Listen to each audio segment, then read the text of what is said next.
Mahina kayong mga girero!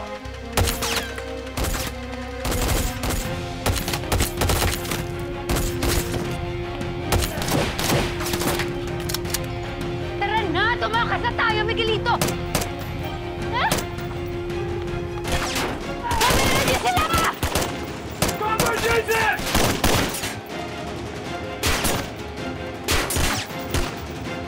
Puno nyo lahat! Nakapatabuhay ni Tanggol!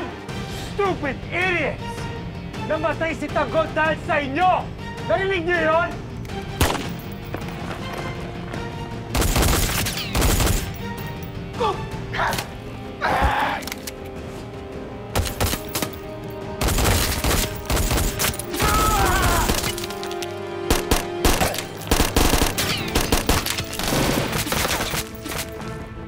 Wala ka nang kawala!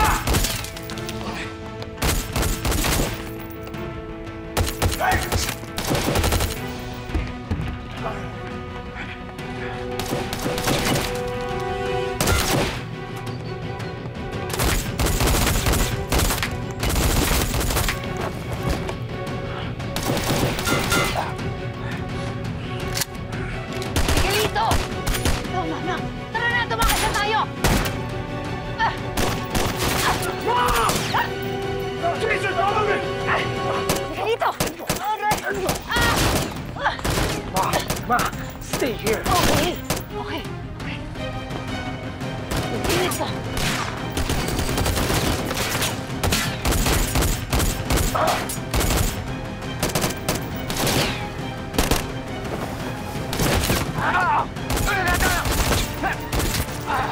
Hey!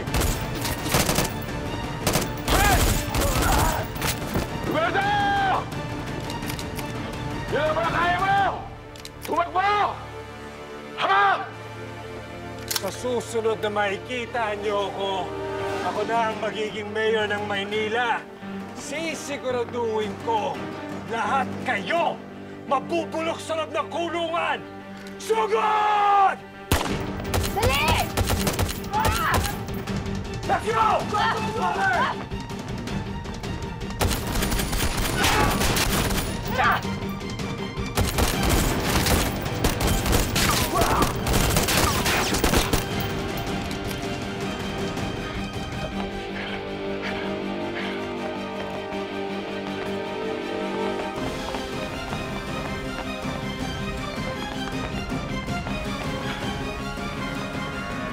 Roberto, lumabas ka dyan! Basta nun! Si Miguelito, nahuli niyo na! Natakasan kami, Ramon. Si Roberto, di pa nakakailito. Lineo! Nandiyan ang mga polis! Ramon! Balikan na lang natin sa ibang araw ang mga gerero!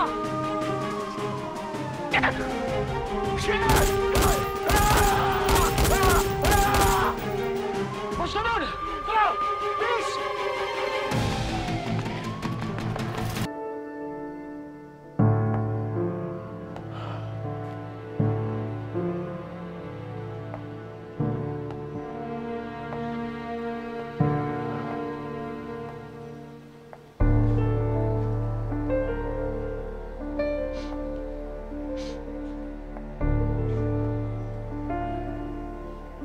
Hello, Mayor! Lucio, nilusob kami ng mga Montenegro. Nagawa mo na ba? Ayos na, Mayor! Wala na! Patay na si Tanggol! Sigurado ka? Nakita mo yung bangkay?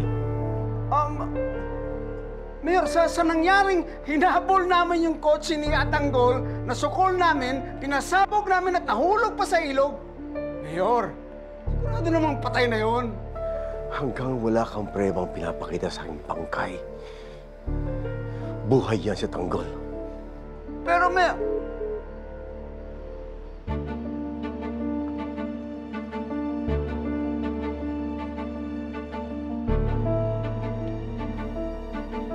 Hanggang wala akong nakikitang bangkay na preba na patay si Tanggol, hindi ako magdududa na buhay pa siya. Gagawin ko ang lahat para hindi siya manalo.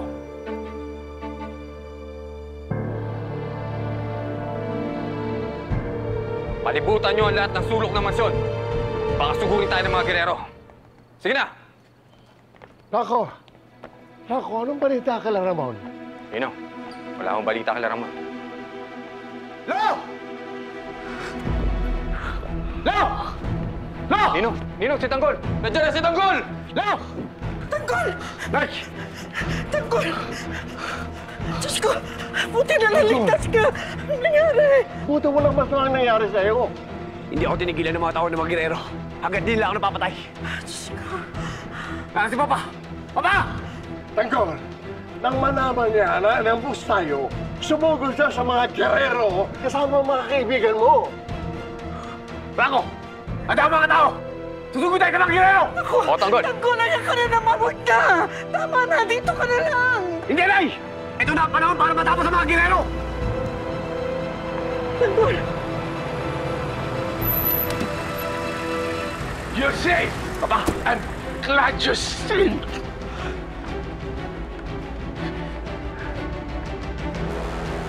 Tanggol, kala namin napahama ka na. Anong nangyari sa mga girero? Halos naubos namin ang mga taon nila. Nakawala ang mga girero. Maripas ang takbo na wala ng parang bula. We sent the message. Hindi na nila kakantiin ang mga Montenegro. Papa, kinakailangan natin maganda. Dahil sigurado ako lulusubin dito ang mga girero. Huwag ka mag-alala. Pagkahandaan natin sila. In the meantime, ang magiging resulta ng eleksyon ang magtitikta kung ano ang susunod na mangyari. Ano ba kayo? Tama na muna yan! Gamutin na muna natin si Tanggol! Halika anak, gagamutin kita!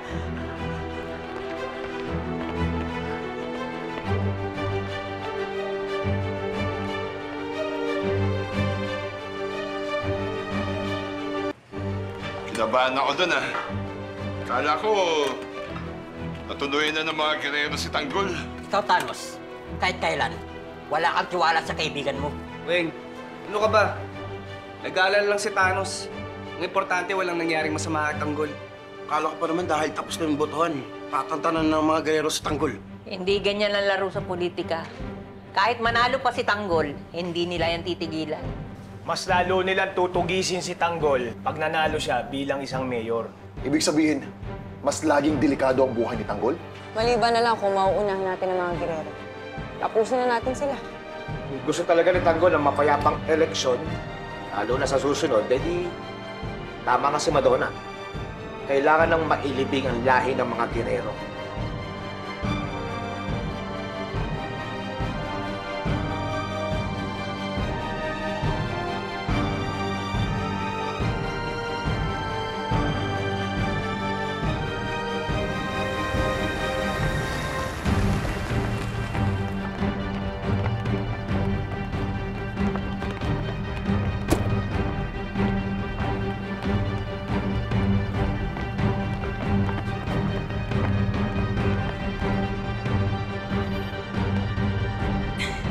Tapos na ba, Doc?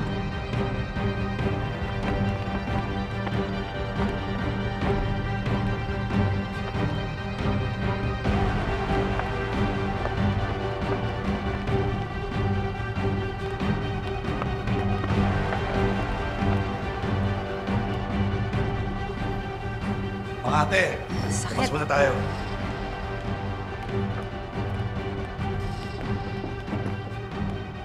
Ano nangyari dito? Nilusob tayo ng mga Montenegro. Napakarumi nila makipaglaro. Pero mas marumi tayo. Ano pa hinihintay natin, kuya? Sumugod na tayo doon at kantena natin ang mga Montenegro. Yung sinasabi mong ganting gagawin natin, kailangan natin ng mas maraming tauhan. Ngayon, ang mahalaga, i-secure muna natin itong mansyon. Hindi tayo susugod sa mga Montenegro. Baka madamay si Tanggol tsaka si Marites. Ano ba? Muntik na kami mamatay, oh. Si Tanggol pa rin ang iniisip mo. Sila na bang mas importante sa'yo? Gusto nila tayong ubusin para makasigurado sila ng panalo sa eleksyon. Anong gagawin natin? Hahayaan na lang natin mangyari yon? Nagsalita na ako. Hintayin natin ang resulta ng eleksyon. Kapag nakaupo na ang mga gerero, yun ang panahon ng pagganti. Pero ayokong idadamay si Marites at si Tanggol. Maliwanag ba?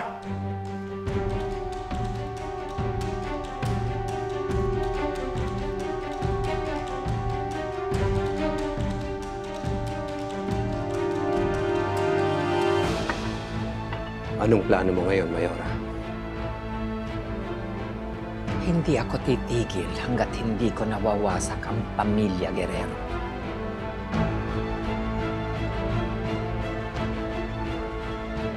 Ngayong wala na ang mama at alam kong ligtas na siya sa ibang bansa, matututukan ko na ang inumpisahan ko.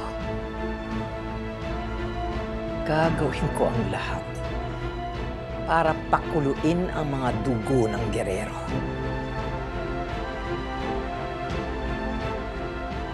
Sisirain ko ang konting katinoang natitira sa kanila.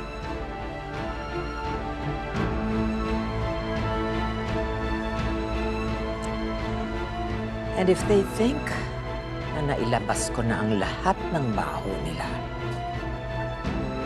they're so mistaken. Hindi pa ako tapos.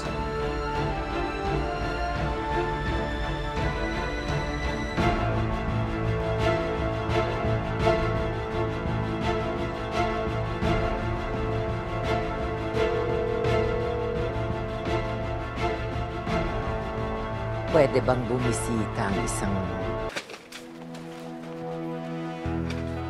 Maandar pa ba yan? Tignan mo kung maandar pa yan. Ano, Sandy? Matagal pa ba yan?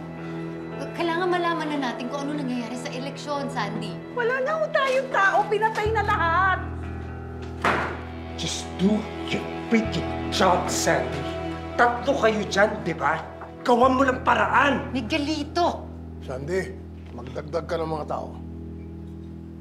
Opo, Don Gustavo.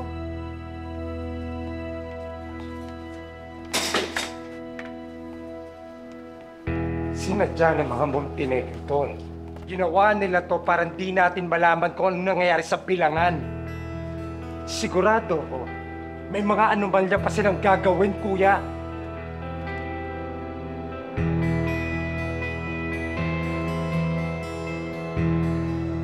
Ramon, hindi mo dapat hinayaang mabuhay pa ang mga gerero. Hindi nila titigilan sa Tanggol. Aba, magdadalawang isip ang mga gerero na yan ang banggain ulit tayo dahil sa nangyari kanina.